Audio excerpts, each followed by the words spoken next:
ইমামের পিছনে সূরা ফাতিহার ব্যাপারে দুই প্রকার হাদিস রয়েছে, পড়া যাবে আবার যাবে না। কুরআন ও সহিহ হাদিস। শুকরিয়া, জাযাকুমুল্লাহ খায়ের।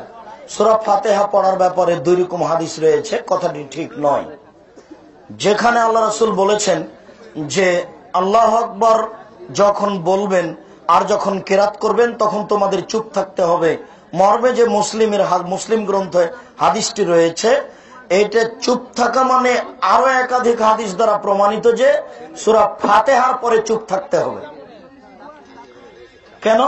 মুসলিম গ্রন্থে আবার যখন এই হাদিসটা এসেছে, আবু হুরায়রা রাদিয়াল্লাহু তাআলা আনহুকে জিজ্ঞাসা করা হলো যে আমরা ইমামের পিছনে সূরা ফাতিহা কেমন করে পড়ব, তখন তিনি বললেন যে ইমামের পিছনে চুপে চুপে পড়ো, মনে মনে পড়ো।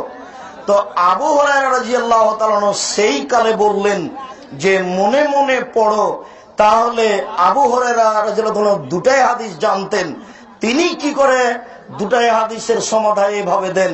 নিশ্চিত আপনাকে বুঝতে হবে এটাই সমাধান যে একটা হাদিসে পড়তে বলা হয়েছে, একটা হাদিসে নিষেধ করা হয়েছে, এ কথা ঠিক নয়।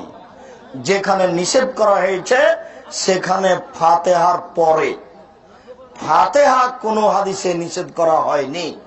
এই জন্যই হাদিসে এসেছে ফাতিহা ছাড়া সালাত হবে না, সূরা ফাতিহা ছাড়া সালাত হবে না। তারপরে